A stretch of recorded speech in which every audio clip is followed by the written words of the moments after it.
ladies and gentlemen, it's an absolute pleasure to speak for Monash University on the opening government for the 5th consecutive Worlds Grand Final.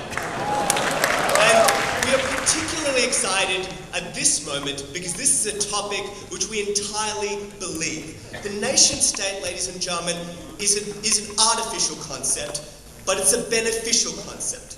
At Monash, we're going to prove two key things to you. Firstly, that the nationalism and the nation-state has more benefits than harms.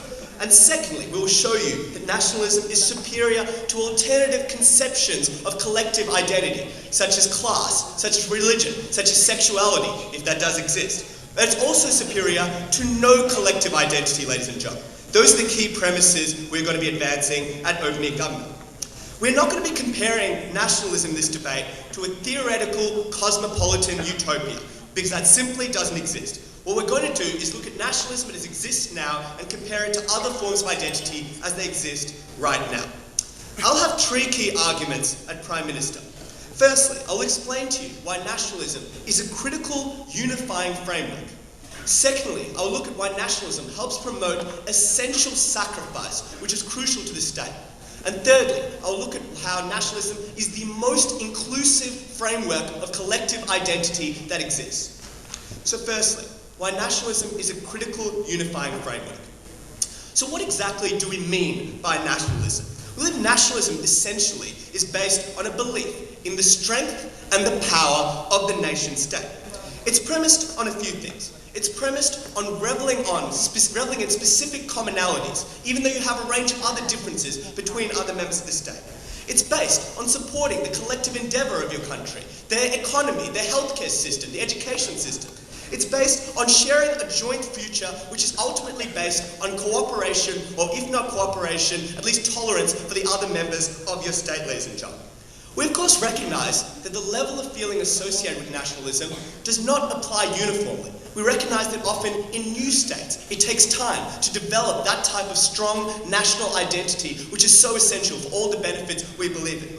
However, we believe nationalism is something which does reinforce itself over time, because as more and more people opt into this, it's harder and harder to opt out of that shared collective identity. It's harder and harder to opt out of that common belief that your country is important, ladies and gentlemen.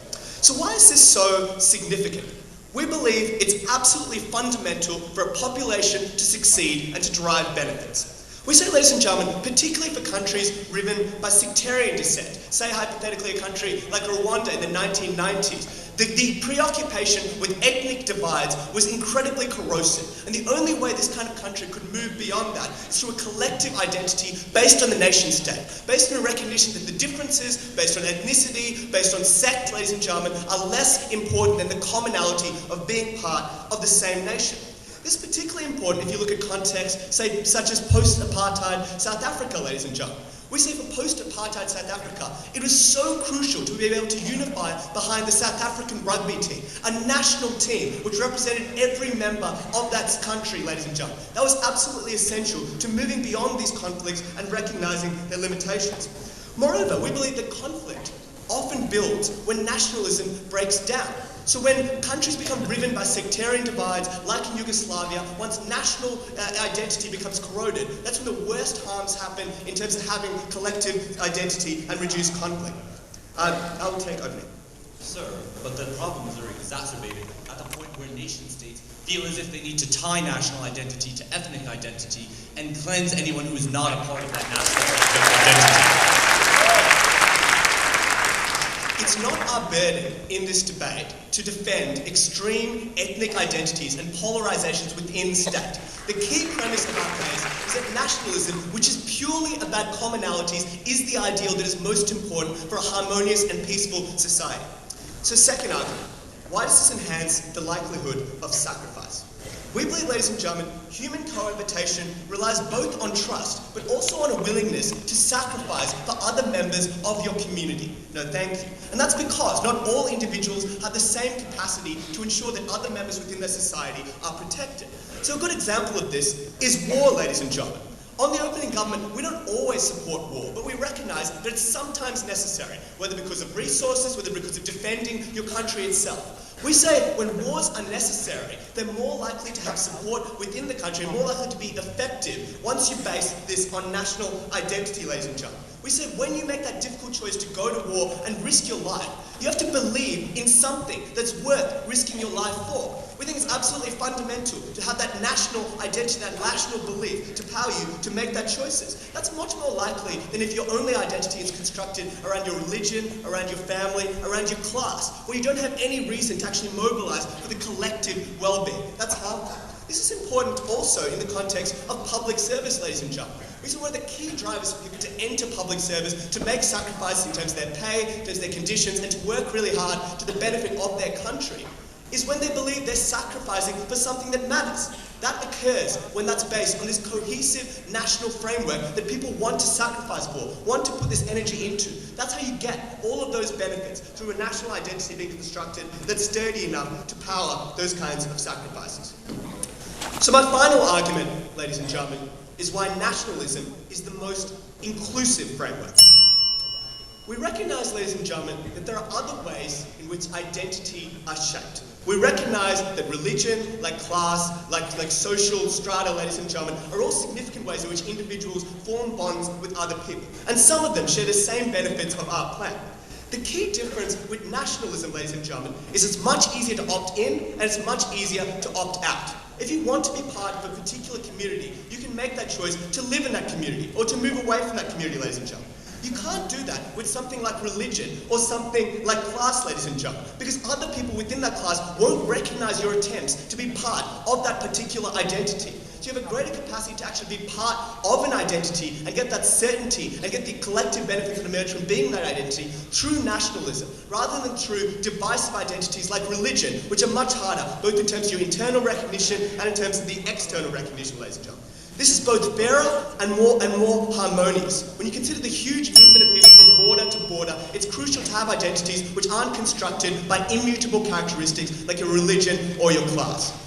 So ladies and gentlemen, we believe that nationalism isn't perfect, but it's the best form of identity generation. It carries major benefits for the state. It's the most inclusive framework. We're proud to propose.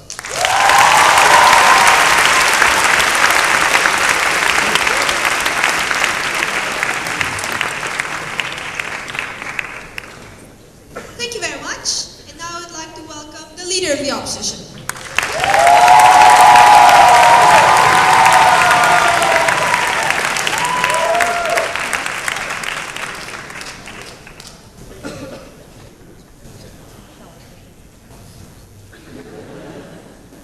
Small, it's hilarious.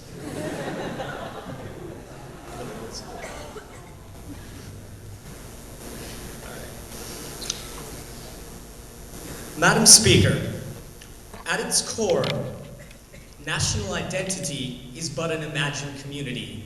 What we stand for on opposition is the idea that imagined value should not trump real benefits for yourself and for other people in society. While there may not be the cosmopolitan utopia, we think the general directions in which states have been moving in has been the idea that states that are divorced from identity are in better positions to provide meaningful benefits for their own citizens and to better cooperate with other states in the international community.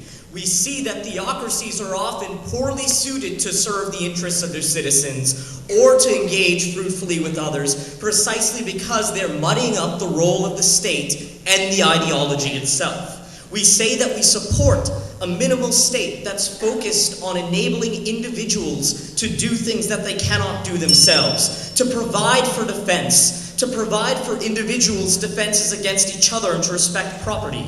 We don't think that the state should have a role in facilitating the creation of identity. The notion that that should be a standard for this round seems absurd. So before I get on substantive matter, we're going to talk about a few points of rebuttal. First, the idea that this is good because it's a unifying framework. First, we say this is an arbitrary heuristic, often one that comes at the expense of empathizing with other people, because you are a nation only insofar as other people aren't part of that nation, and there are a host of bad things that come about that as a result. They talk about this idea that it's good at supporting a collective endeavor. It's problematic because collective identities often struggle when there are instances when there's discord within other members who might want to claim they're part of that collective identity. That's when you have tensions which these systems are poorly suited to deal with. They argue that they're uniquely able to derive benefits by allowing for sacrifice.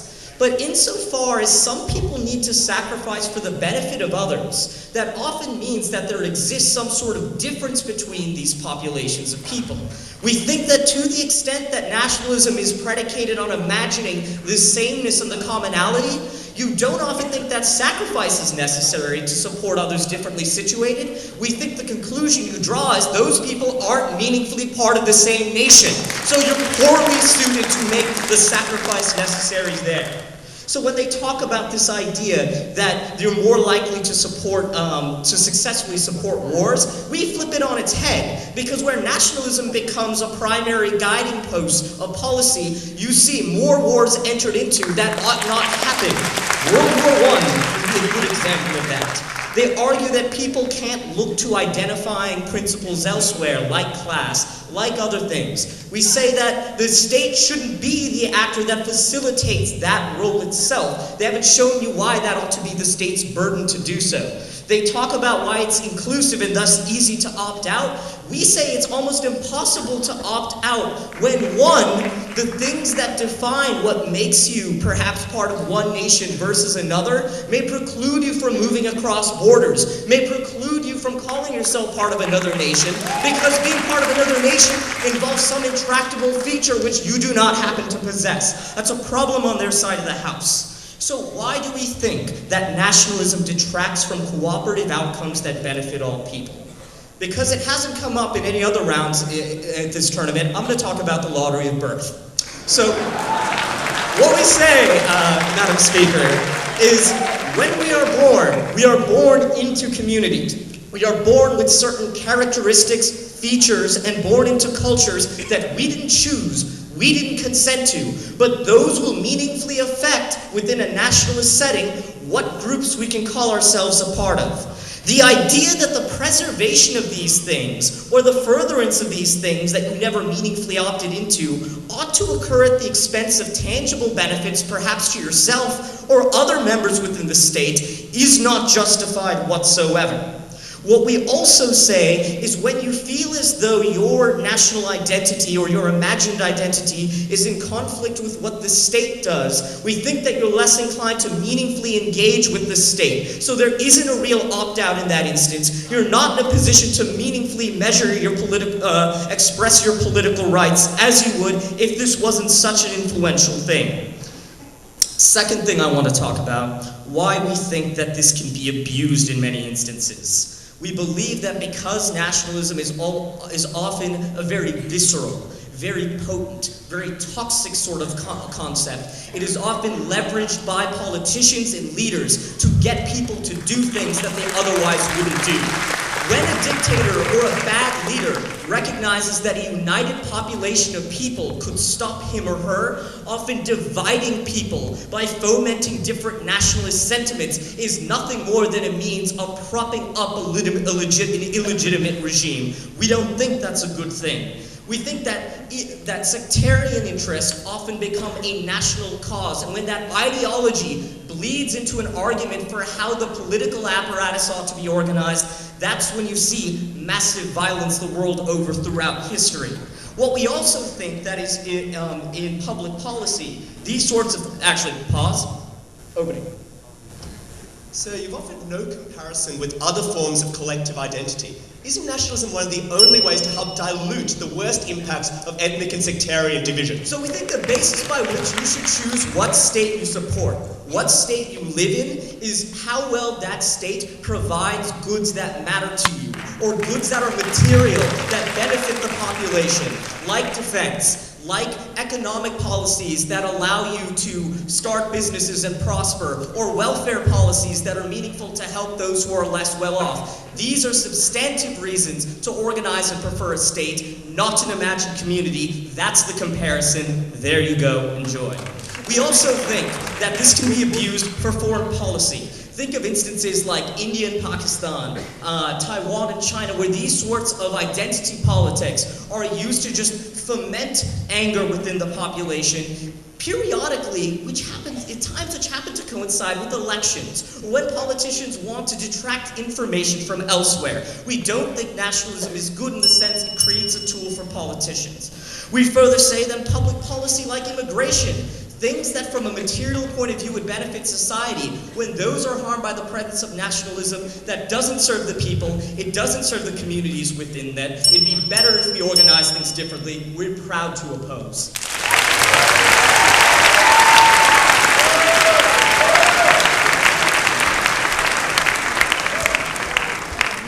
Thank you very much. And now I'd like to call on the Deputy Prime Minister.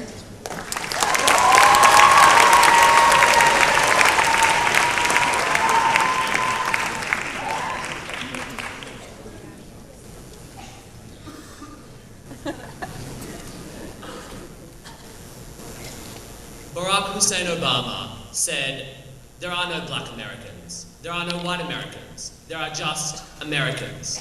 That statement can only exist in a nationalistic society to believe in something other than those identities. That statement can only have meaning and unify people if there is a thing called America that is more than just borders, but is indeed a collective identity that people subscribe to and enjoy.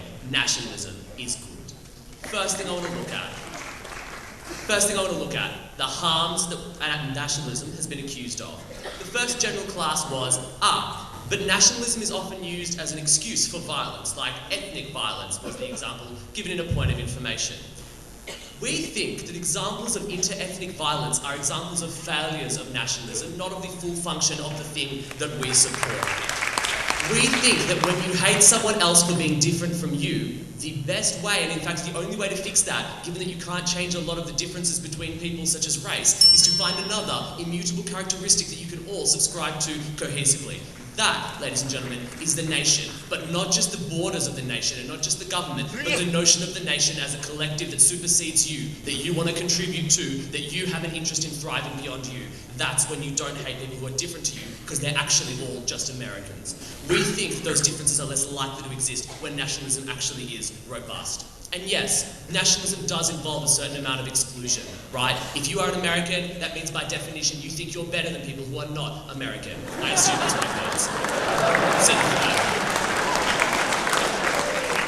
But to the extent that all collective identities must be based on exclusion, why do we prefer nationalism? Because you can't change a lot of things about yourself. If you are black and people have formed an identity around hating black people, you cannot access that. But almost without any counterpoint, nationalism is accessible by all. You just have to subscribe to the values and to the concept of the state. You have to show patriotism and you can be a participant in it. You don't have to, right? You can be the least nationalistic person in a country. I might be the least nationalistic Australian because I don't like cricket. But I can. The avenues of entering into that collective are open to me, where they might not be open otherwise. Secondly, what we heard is that wars are created by nationalism. Incorrect. Wars are created for security reasons, for the selfishness of individuals wanting resources, for the selfishness of individuals wanting to feel protected, or for the expansionary ideals of government, right? But the question is, if a war does or does not happen, what is the best way for a community to be able to protect itself? And we don't think that it's for a minimalist account of the state where everyone is an atomized individual participant in the cosmopolitan mass. It is when you believe that a threat to Australia is a threat to you. That is the only way that you protect other people, and we think that sadly that is sometimes necessary. What we heard from opening opposition was, we think that certain characteristics are immutable and that nationalism is one. We disagree. You can choose to stop being a living member of a nation or even a nationalistic member of a nation, and that is a far less immutable characteristic than the ones that you are born with. Closing. When nationalism invokes only one set of values, can't politicians suppress dissent by invoking that in political actions like Bush did through the Patriot Act? Yes, and then all of the counterpoints can say, actually, it's not American to reduce freedom. In fact, it is thoroughly un-American. We think that there is a constant, vigorous debate about what that nation means, and that's why it changes over time. That debate is a good thing because it means public values are clear and they're constantly talked about, rather than just individuals talking about their own values and never, I guess, engaging with anyone else's. Second point I want to look at, the benefits of nationalism. What we heard in response to all the benefits that Kieran put to you was, from the opening opposition, those are actually just the benefits of the state, not the benefits of nationalism. The full functioning of the state needs nationalism to work. For people to cooperate with laws, they can't just believe that a police officer will arrest them, because there aren't enough police officers to arrest everyone. You have to have an interest in the order of the people around you. You have to have an interest in the thing that you live in, possibly even beyond your own life, beyond your own borders, and beyond that of your family. Because you see that there is something that you do believe in there. Because if you like America, your children should like America, your neighbours should like America, and you have an interest in protecting America and complying with the laws. We think that other things like religion, other things like ethnicity, even sexuality, to the extent that does or could challenge the idea of nationalism one day, we think those are alternative directions. Those alternative directions of allegiance, other than the state, are actually the things that threaten the full function of the state. So if you can get lots of benefits from collectivization, which was conceded, they said it's just provided through the state, we think that having an identity based in ethnicity weakens that state by creating an alternate source of allegiance, right? To your God, to a group of people, and not to the nation itself. We think that humans need to collectivise to thrive, and that nationalism is the certainty of that collective. It's the certainty of the collective you participate in and other people helping you. Those are the goods that matter to people that opposition leader was talking about. That's why the state offers those goods to people, because nationalism offers certainty in that. The final point I want to look at is a substantive point about the importance of belief in the state as a concept. If you value and believe in your state, if you love your nation, and importantly, if you conceive of your nation as having values and characteristics that you want to survive beyond your own life and beyond your own direct experiences, that is a good thing. Why? Firstly, because you're more likely to plan in the long term and believe and have an interest in the cohesiveness of that nation. Incidentally, that's the only way international commerce could function. Otherwise, no one would believe that a country would repay its loans, that a country would fulfill its treaty obligations, that a country would ever engage in commerce the same way tomorrow as it did today. But it does, because the nation state and the concept of nationalism has a direction forward through time. It has a certainty that comes when the collective believes in that certainty. We think that you only plan in the long term if you believe in the state, and we think you only believe in the state if you have a nationalistic attitude. But the second benefit of belief in the state is it reduces what I've called the tragedy of community commons. If you don't have an interest in America as a concept, then you have far less of an interest in politics, in laws, in actions that do not directly affect you and your family. We think that the idea of people going out of their way to protect others, we think the idea of people voting on anything other than their direct interests or the things that might interest them can only exist when you believe in a polity that is beyond your own. We think that belief in the state is one of the best benefits of nationalism. What has Monash told you in this debate? We've told you that it is not reasonable to compare nationalism to a utopia of cosmopolitan love for everyone, but compared to the other ways in which humans can and do collectivise, things like ethnicity, religion, sexuality, we think that nationalism is better. It offers benefits of altruism, belief in the state, longevity, and it is far more accessible than any type of collective identity. Ladies and gentlemen, we think that it is important that there is an America, not just a black or a white America.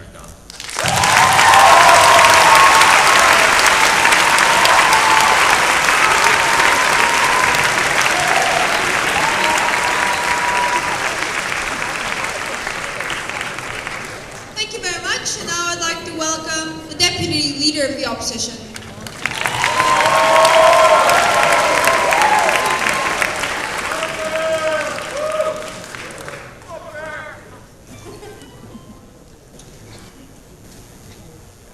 So clearly the American flag was ironic for the purposes of this round.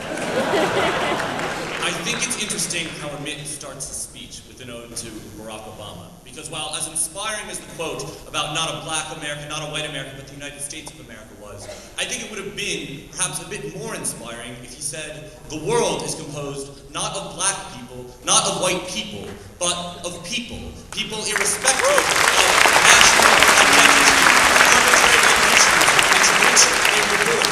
People who, just because they happen to be called Canadian or Australian or British, are as deserving of rights, benefits, respect, and tolerance as everyone who is in the United States of America, whether black or whether white. That would have been the most inspiring narrative for him, for Barack Obama to have said, but unfortunately, because we live in a world in which politicians have to appeal to concepts like national identity, he wasn't able to say that, and the United States, despite having elected Barack Obama, still had trouble divorcing itself from nationalistic politics. Continued political pressure on the Republican Party, by the Republican Party and the Tea Party, to define American national interests in narrow terms and to only be involved in foreign countries for the sake of exploiting them for our national interests, irrespective of the welfare of citizens of other countries. That is the danger of nationalism. I want to clear up the ground in today's debate, because while we clearly don't support strong national identities, we obviously exist in a world in which there are states. We think worlds in which those states move more towards collectives like the European Union and other forms of international organization that minimize barriers between states are good. We think that's the best way to achieve in the long run the type of cosmopolitan vision that may be impossible now, but in an ideal world, would not, and in a just world, would not be impossible. But we also recognize that things like religion, class, other forms of identity still exist. Here is the key distinction between the benches in this debate. What we say is that none of those other forms of identity, or any form of identity, ought be the basis for organizing a state and distributing benefits within that state. I think it's interesting that Ferris talks to you about theocracies, and we never hear a response as to whether or not, if people within a nation decided that they wanted to organize on the basis of a religion and make that their national identity, they would be free to do so. Because while religious organization may be dangerous in terms of inculcating certain values within a community, you know what's much more dangerous? When you give the state apparatus, with its power to tax, punish, imprison, and invade other countries, the ability to use its religious views or other forms of national identity as the basis for the exercise of power, then you are exploiting people and denying people's rights on the basis of completely morally arbitrary characteristics, whether or not it's religion or whether or not it's another form of identity. First, a bit more rebuttal before I talk about the type of international community that we envision on our side of the house, and how a world in which nationalism isn't the source of state identity, isn't the source of state power and state function, is a world in which individuals throughout society and throughout the world are better off. But first, a little bit about what Amit says. Amit talks about ethnic violence and saying that, well, ethnic violence is an example of people organizing along ethnic lines, not along national lines. No, Amit, ethnic violence is an example of people organizing on ethnic lines and using that as the basis to compete for a national identity. If you minimize the extent to which any identity, whether ethnic, whether religious, or whether arbitrary based on where you happen to be born, if you minimize the extent to which that allows the state to organize, then you decrease the legitimacy of any group of people that try to command national power, whether it's on the basis of religion or whether it's on the basis of ethnicity. No, thank you. The next thing that we hear from him is this idea that it's nationalism, while you may not be able to meaningfully opt out of it, you can more meaningfully opt out of it than you can religion. First, this just isn't true if national identity is defined by where you were born. You can't opt out of where you were born. You will then be discriminated against throughout the world on the basis of where you were born. He talks about Australian identity and liking cricket. Well, yes, you can come to like cricket. You know what's a much easier basis, though, to opt in and out of a society? Whether or not you like the government's tax policy, or whether or not you like the fact that Australia has a lot of minerals and want to live in a country in which you can invest significantly in mining. We think those types of preferences are much less morally irrelevant than the types of arbitrary situations in which people on the basis of the lottery birth, as Ferris tells you, are currently forced into a national identity and are currently forced into a set of political structures with decreased ability to move because they will consequently be discriminated against on the basis of those arbitrary characteristics as opposed to the choices they consciously make. Steph. So in what way do you propose reducing the ways in which people define their other identities, that is to say, class, race, etc., and making those less salient despite their divisiveness? Okay. We obviously believe that people will continue to organize along those lines. What we're saying, and this is a principled debate, is that states ought not organize and distribute power on the basis of any of those identities or of any other form of identity, particularly where you happen to be born. Any source of identity as the basis and legitimacy of national power, which is the philosophy that nationalism espouses, is bad. You can talk about all the other forms of identity that you want. All of those, when they lead to control over the state reins of power, are going to be harmful. The next thing I want to talk about, though, is Amit's point about how nationalism leads to an interest in your society, and that you're not going to have an interest in your society if you don't have a national identity around which to organize. We think this is silly. First, there's the obvious example of you live in the country and want benefits for yourself, your family, future generations. But much more importantly, we believe individuals are fundamentally good and altruistic. We think the reason why individuals want to help people in their country is because they see themselves as like those other people and want good things to happen to them. Nationalism arbitrarily limits that extent of that altruism by saying it ought to be constrained only to individuals with whom you happen to share this national identity, as opposed to the common humanity that we all share. This leads me to the point I want to talk about how changing and eroding the idea of nationalism increases the ability for countries throughout the world to better provide for their people. We think first and foremost in just really basic examples of idea like fewer wars started. Yes, maybe people are slightly less willing to join an army to defend themselves, although we don't think that's true because, well, you don't want to die and have your nation attacked. But more importantly, what we would say is that if you never have the basis of national identity in the first place, then you never have the desire for national glory, for the desire to expand your nation and increase your glory and the power of your people by conquering others. It's what led to Manifest Destiny and taking over the land of the Native Americans in the case of the United States, because we believed as a people that we deserved the land and we're better than them and we're entitled to it and needed it for ourselves. We think when you take away the construct of the nation state and just have a bunch of different political entities that provide benefits, individuals then don't limit their altruism to only those people with whom they happen to share this arbitrary national identity. They instead are more willing to extend it, whether it's via foreign aid, whether it's a desire not to attack their neighbor, in any of those meaningful ways, they extend it to people throughout the world. That leads to a more tolerant world, a more cooperative world, and ultimately one in which we all, people, are better off. We oppose.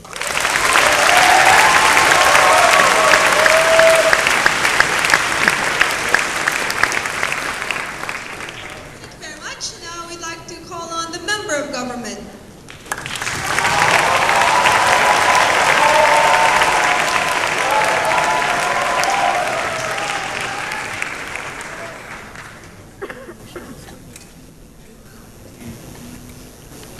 Ladies and gentlemen, being a nationalist does not also mean you can't be a humanist. It does not also mean you can't have a religion. It just means that you buy into an idea that is bigger than yourself. And what Steph and I are going to do for you today is tell you why that idea of something bigger than yourself or something binding your polity together is incredibly useful on several levels. First of all, we're going to look at the good of the state and how it enables numerous goods to be bought for all people, whether or not they even want to buy fully into that identity or not. And second of all, that sort of civil buying you get in the sort of procedures or politics that happens within those states. But a couple of things we want to get at the table, first of all, from opening up. First of all, they tell you, look, in any case, we just don't think the state should be in a position to facilitate people's identity. And we say on prop that unfortunately in some ways, identities are always going to fall. So the state is, in this instance, however, comparatively better when it pushes a nationalistic identity. And it is so because any other form of identity necessarily crowds out other identities which aren't contemporaries to that. So for instance, were we to have a Christian state, that would crowd out other religions which don't fall within that. And crucially, people who don't buy into that religion would find no common ground whatsoever to be able to buy into that religion in the first place. Whereby with nationalism we say, by virtue of being within these borders, you are a member of this polity, and we do value you, and you have opportunities to participate. No thank you. So we actually think it's the least harmful identity you can have on the comparative. Second of all, we say, well look,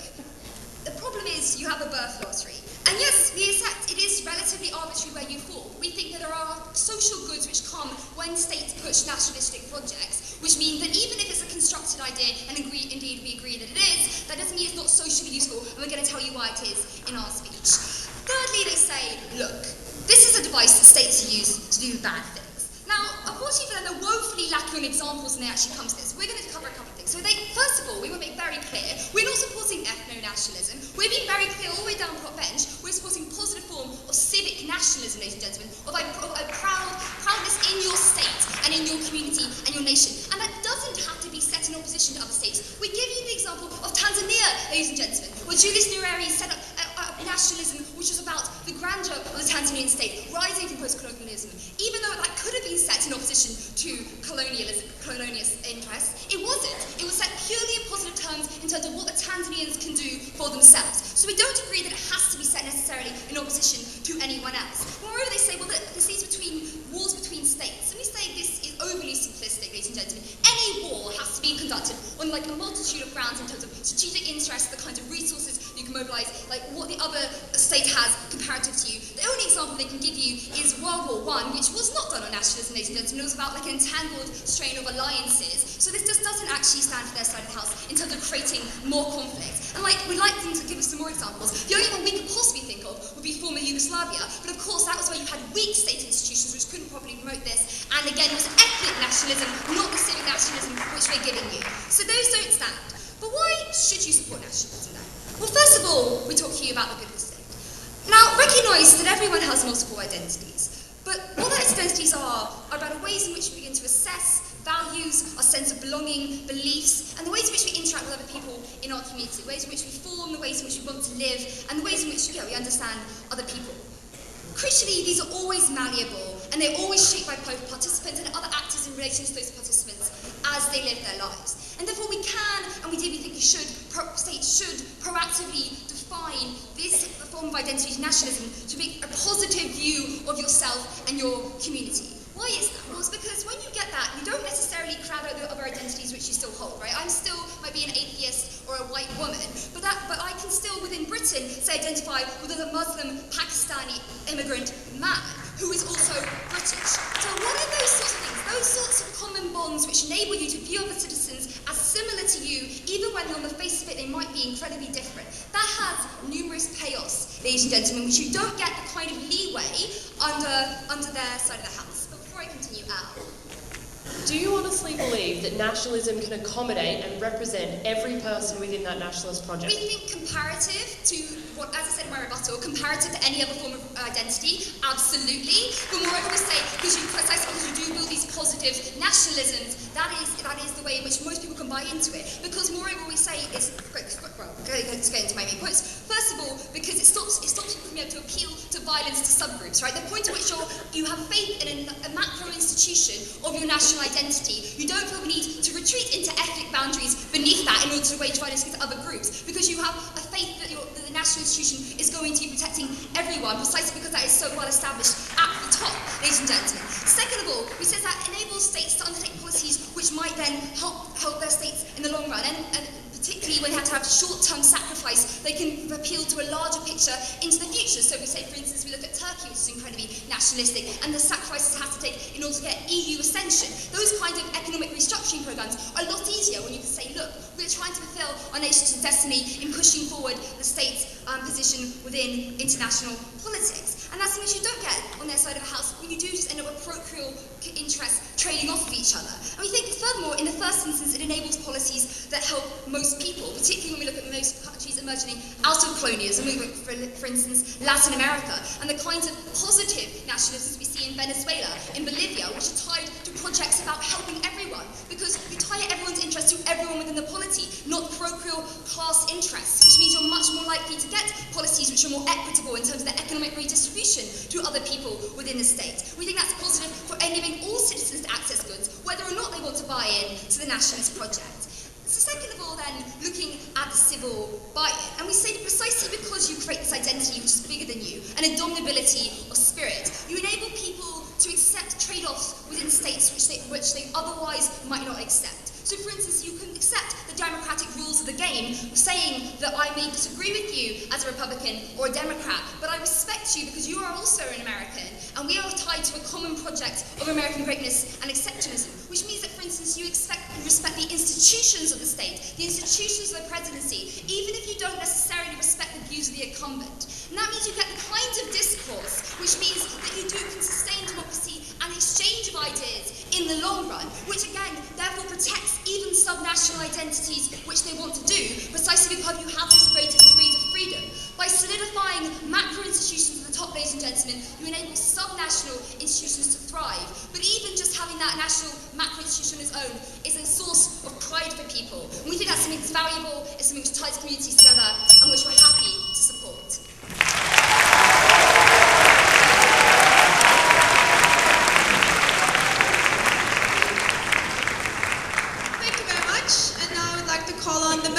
opposition.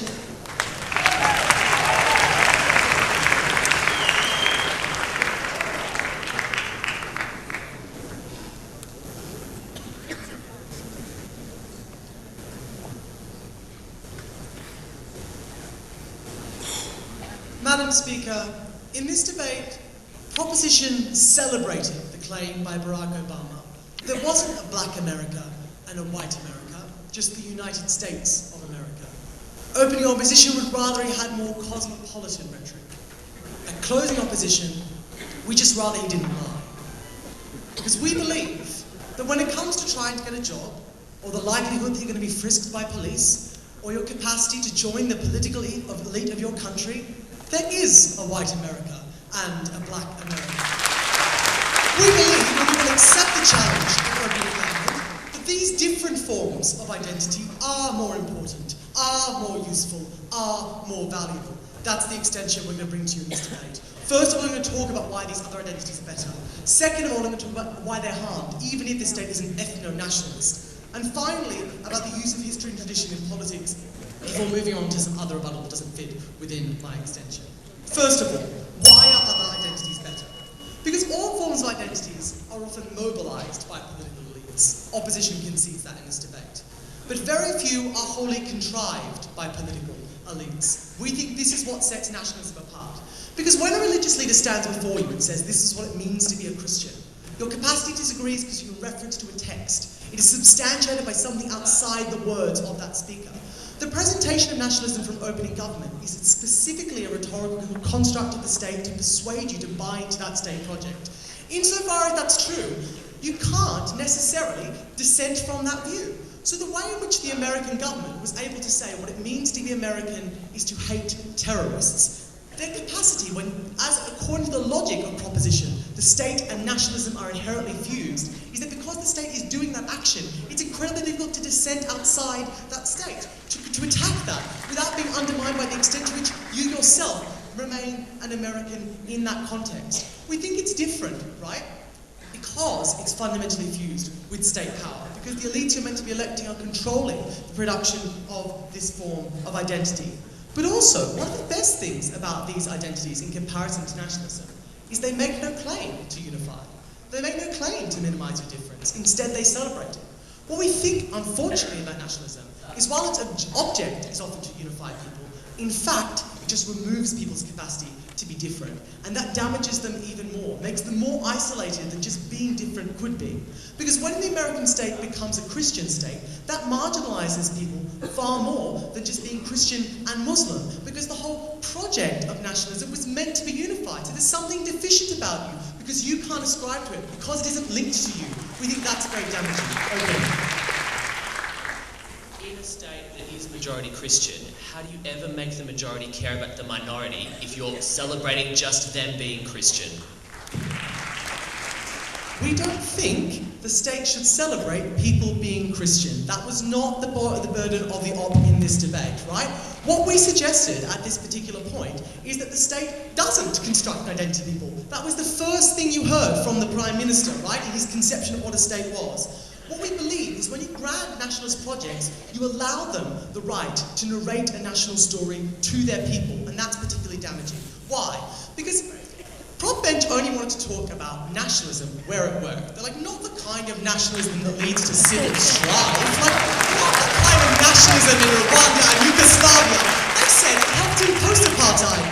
Madam Speaker, it caused apartheid. We believe in this debate, you can't just say interrupting nationalism.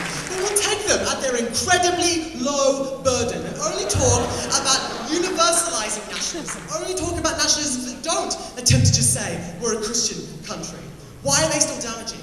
Because politicians don't have an interest, nor do they have the capacity to actually create a universalizing nationalism. We look at American history, we look at American identity over time, and we see that it's a particular picture being presented, and a picture that doesn't speak universally, but purports to do just that. How does it do this? We believe that the American dream says that America is capitalist. That's damaging if you're American and a socialist. We believe that the white picket fence suburban narrative of Americana identity says that it's wrong if you're gay. We think it says it's wrong if you don't subscribe to that particular way of life. And all the while, it's saying that at that particular point point, you need to connect to that identity. Why is this damaging? Because opening government said two things about nationalism. They're like, it's great because you can opt in and out. And then the other time they talked about nationalism, they said the power and function of nationalism is when you use nationalism because you believe that your neighbours believe in it, because you believe your children believe in it, because you believe your entire community, your entire state believes in it. Insofar as that's true, you have a limited capacity to opt out under that particular time. We think that's damaging if as Amit says, everyone has to value this central national future, or most people do. We think that's damaging because that national image can't describe minorities if it's going to appeal to the majority, which is the political incentive around the construction of nationhood. What are the consequences of this that are so damaging? We need to look no further than the benefits of nationalism espoused by the proposition bench, both opening and closing half. Nationalism measures your capacity to sacrifice. It measures your capacity to be included, your willingness to respect the law. We believe that it's damaging to these communities when they're excluded from those nationalist projects. It's no accident there's more crime in black communities. It's not just caused by poverty. We believe it's also caused by the idea that the state doesn't hold their interests at heart. We think it foments oppression while helping people forget about it.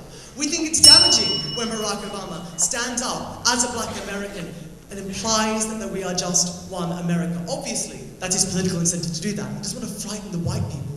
But what we believe in this debate is that what he does is a disservice to a community that is still oppressed by white people, by pretending that they're all part of a national project that assists some people more than others. That fiction is damaging because the other identities, which are often essential to people, unlike nationalism, like your race, something you can't change, is now ultimately something that is being used to being silent and ignored from that political tradition. We think that is incredibly damaging. We also think it's damaging and patronising to say to citizens, as opening and closing government have done, that in order to have a motivation to be compassionate, one necessarily has to have that dressed up in the ideological construct of nationalism. Why can't I just care about my neighbours, my communities, and my families in the first place? They are sufficient to motivate me to pay tax, to go to war, to respect the law. Hell, I just want some of my tax money back. I just want a stable society. I just want other people to respect the law. That's a sufficient motivation. And as far as we don't require it in order to do those particular things, we think it's damaging to tell people a lie that ultimately we are all one country, when there are differences that should be and are more valuable to other people. We are so proud to oppose.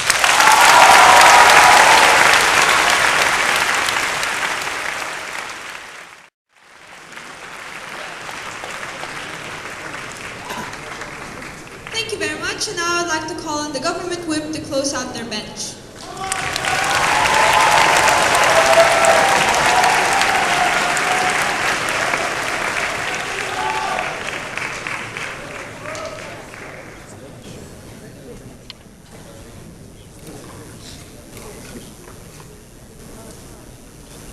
Ladies and gentlemen, no nation is perfect, but the existence of nations is still better than their absence.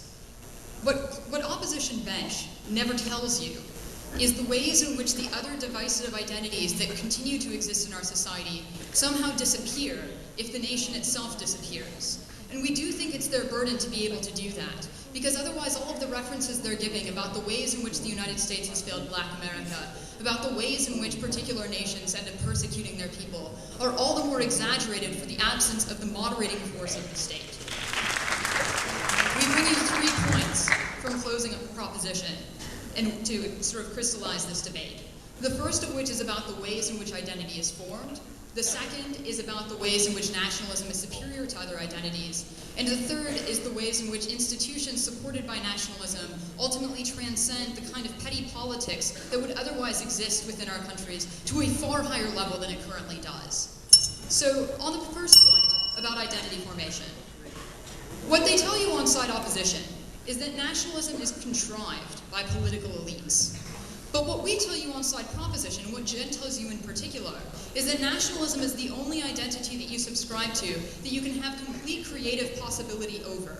What we tell you about nationalism, it is something that is a national project that you as an individual contribute to, that you as an individual have the opportunity to control, and that can be defined positively, rather than simply in opposition to the other ways in which people try and define you in society. What we tell you on side proposition is that the national project of Tanzania was not to say, look, here's a way in which we can radically define ourselves against the colonizers who made our lives such hell for the past several centuries. The project of Tanzania was to talk about the positive attributes of the Tanzanian people and the Tanzanian state.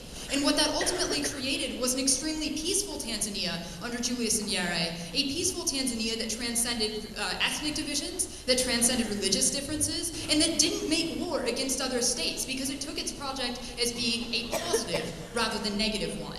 They don't tell you how any of the other identities that, mind you, do not cease to exist if you oppose the motion can do the same. The next thing they tell you is that everything else has external reference, right? So the reason it's okay for Christianity to be able to say this is what's Christian and what's not is because you can point to a book. But nationalism, on the other hand, is something that political elites just get to define arbitrarily. What we would say instead is that that also enables you as an individual to actively shape what you see as being relevant to your nationality.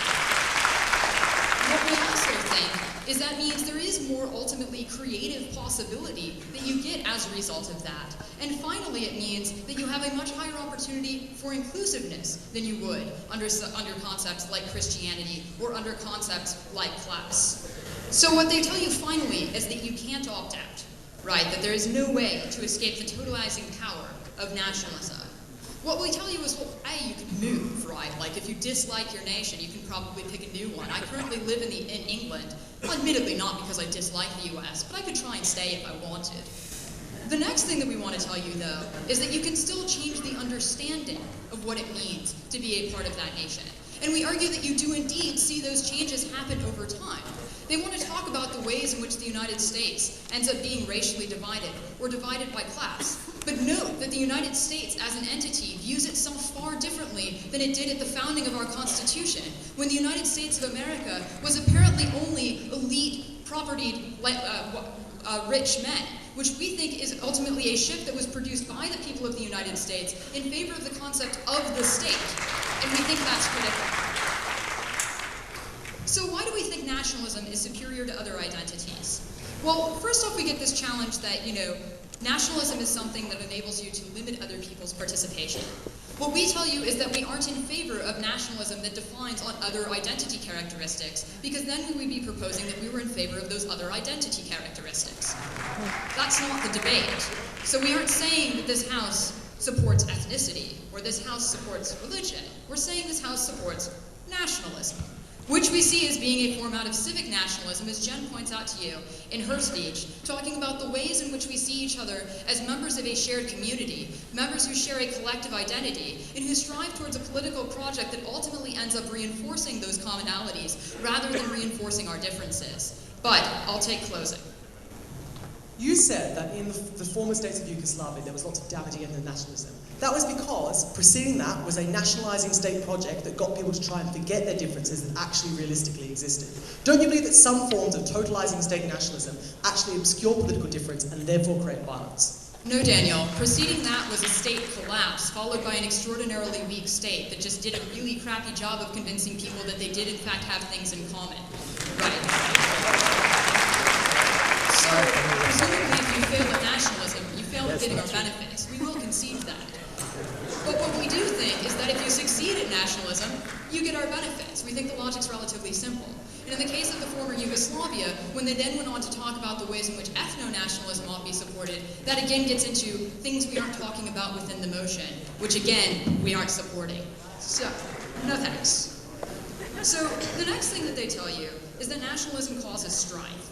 And that we're only talking about the sort of hippy-dippy, kumbaya versions of nationalism, and maybe we should actually take on something real.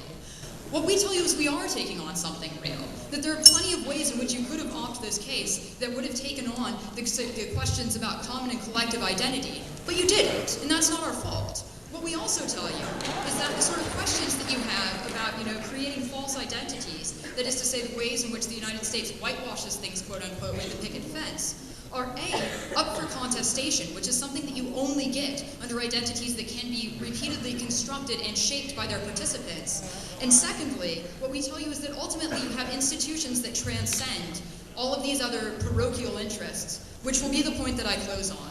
So what Jen tells you is that there are institutions as a result of the state, and as a result of having a strong state, a state that people believe in, that everyone sees as their institutions, as opposed to a church that you don't belong to, as opposed to a class that you don't care about. The institutions of the state and the common project therein is one in which you recognize that there are political trade-offs that you might have to make, but those trade-offs are made because you'll get yours the next time around, as well as the fact that you presume that the people who are making those decisions are making them in good faith. And they make them in good faith because you perceive yourselves as a part of the same entity and sharing beliefs and ideologies rather than finding yourselves in conflict with each other consistently.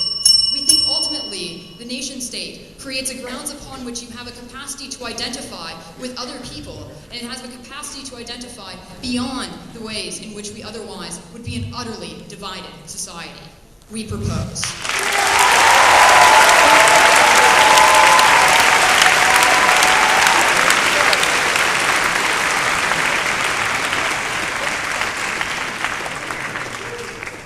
Thanks very much, the whole government bench, and now I'd like to call on the opposition whip.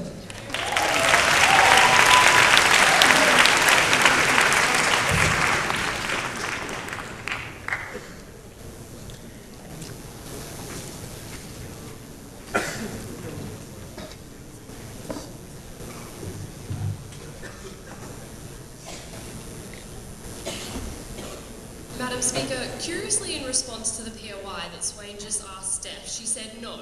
The reason why nationalism failed in Yugoslavia was the absence of a state to prop it up. Yet, in response to our extension, her only response was no, the state does not define nationalism. Individuals can take whatever they want from nationalism. It doesn't actually crowd out an individual's interpretation of those identities. We don't think those two statements could coexist, Steph, and we think that it was a problem that your rebuttal to our extension was mutually contradictory with other things that you said in our speech. I'm going to ask two questions in this whip speech. Firstly, to what extent is nationalism unifying? And secondly, given that we don't think that it can be very unifying, what does it do to the other identities that are left behind in this unifying narrative? So firstly, on the idea of the extent to which nationalism is actually unifying, we think that the government bench was quite confused, as my introduction suggested, as to what extent this nationalism would actually unify the societies. And that's precisely why our extension that spoke to how it could never realistically unify societies was a very important contribution in this debate. So what did Monash tell you on this issue? Kieran told you that nationalism is a useful unifying framework, but it is different from other identities because it is easier to opt out of it. Amit told you you can just opt out of nationalism, but in order to engage in the American state, you have to engage in the nationalist concept of the America that is defined by nationalism. That was the confusion that the opening government had, because it was hard to say both that it was important and pervasive, but also that it was vague, could be interpreted by individuals, or was easily avoidable. Why was that a problem? Firstly, because we don't think it is easy to opt out of what is allegedly a unifying narrative, because we think, for instance, that Amit was marginalised at lunch today when he didn't care that Australia was 3 for 27. But moreover, we think that their responses to our analysis about why it was hard to dissent from that unifying narrative was an absolute cop-out on the basis that they conceded that nationalism, if it is effective, as they, like, the only forms of nationalism that they allegedly want to support are the effective ones, is going to be unifying. So when we said that you couldn't dissent from a unifying narrative because you would be portrayed as a betrayer of that state, as a traitor to that state, we thought that was problematic because that reduced people's ability to criticise that. And then Amit brought you this analysis about how you would only support the law, you would only engage in that state if you were nationalist. That's a problem if you say that someone who dissents from nationalism doesn't support the law. They're likely to break the law, and that was the analysis that we brought you about the reasons as to why crime rates in Black America are higher, because they don't necessarily engage in that unifying narrative in America. We didn't think that Amit ever actually gave you a response as to why you couldn't dissent to that, because we didn't think you were able to, and he couldn't overcome that analysis. On the second idea of this debate, which was the clash largely of the closing half about other identities, what these guys want wanted to tell you at closing government is that actually nationalism doesn't crowd out other identities. We told you that it certainly did. It marginalised those other identities, and marginalising those things in favour of other unifying characteristics was not effective, it was not constructive, or it was not even realistic in this debate. The example that they brought you was on the history of Tanzania. Swain and I are going to be pretty open about this. We don't really understand the history of Tanzania as much as we assume Oxford did. We got rid of our fact file halfway through this tournament. But the point being is that we don't think that even the nationalist project of Tanzania was ever going to be able to accommodate all of the different people within that nationalist project. Indeed, the number of POIs that we asked the government bench on whether or not they thought that nationalism could accommodate all of those people suggested that they didn't even think that. All of their responses to our POIs was, no, it cannot accommodate everyone. That's why it is okay to opt out of a nationalist project. So it was important that our extension spoke to the unrealistic aim of nationalism to actually unify people. I'll take a minute now. Nationalism is an ongoing belief in the value of the state, but the content of that nationalism and the content of that state is up for contestation. Why is nationalism, as opposed to one particular type of nationalism, bad? I don't think that it is up for contestation for the reasons that I just brought you, that we don't think it is easy to dissent from that nationalism. But moreover, if it is unifying, we think that you marginalise other forms of identity. For instance, the American dream of, this is really the Australian dream, of having a 2-acre block, of having a house with a backyard, having a house with a picket fence. Firstly, that is inherently materialistic. It is inherently capitalist. It suggests that people who can't get there are less American. It is also heteronormative in the way that it suggests that a nuclear family is the best thing for Americans to aim for. We think that that marginalises other identities, and we don't think that got sufficient response from Oxford, because we think that nationalism exploits these other identities in defining a nation. Like, the type of good nationalism that they wanted was one that would not define the nation at all, because if there is no dream or nation to attach to, we don't think that you are ever going to be able to remain silent on the ideas of what that nation wants, which is apparently what the government bench wanted in today's debate. We think that they were unable to prove to you that nationalism wouldn't marginalise those identities, because in order to get a persuasive image so that someone could attach themselves to of what a nation looked like, they inherently needed to appeal to the majority, which was also our analysis of how this was an image that was constructed by elites. It was constructed by the state, and they have a majoritarian interest to often marginalise those other images within that state, which is harmful when they have no ability to opt in to that national image. And as I said in my introduction, even Steph acknowledged that when she said that in order in Yugoslavia to have nationalism, they needed to have a state to define that nationalism. We think that that conceded our material about how nationalism is defined by elites and is defined by the state. We think that in the end of this, that at the end of this issue, that what we prove to you is that other identities are fundamentally important. It is problematic in politics to just pretend like those identities don't exist. So what the closing government's extension told you was no, you could just define nationalism positively. You could define everyone's interests as being the same. Problematically, our extension told you that everyone's interests aren't the same. In a national project, it is not okay to pretend like everyone's interests are the same. That means that people are inherently sidelined, because people who are more marginalised, people who are less enfranchised, have a problem accessing that nation. When all of the government bench told you that in order to engage in the nation, you have to opt into that nationalist project. In order to care about the nation, in order to affiliate with that nation, you have to also buy into that nationalist project. We think that people who choose not to are marginalised. That is harmful in this debate, when nationalism inherently cannot realistically cope for everyone, accommodate everyone in that debate. We told you specifically that we think that they marginalise women, they marginalise gays, we think that they marginalise people who can't afford to aspire to that national image. Because we think it is unrealistic for nationalism to accommodate everyone, and when it doesn't, it marginalises those it doesn't accommodate, we're very, very proud to oppose.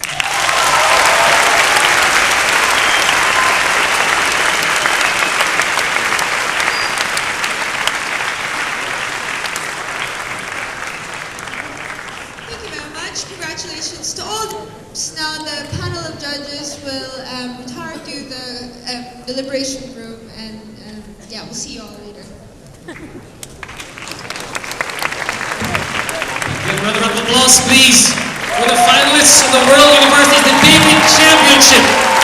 Monash, Stanford, Oxford, and Sydney.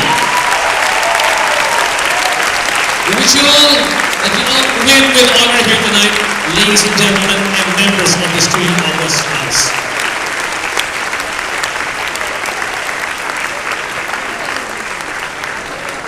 as we await our panel of adjudicators and hope that they don't have a 2.5 hour long adjudication here tonight.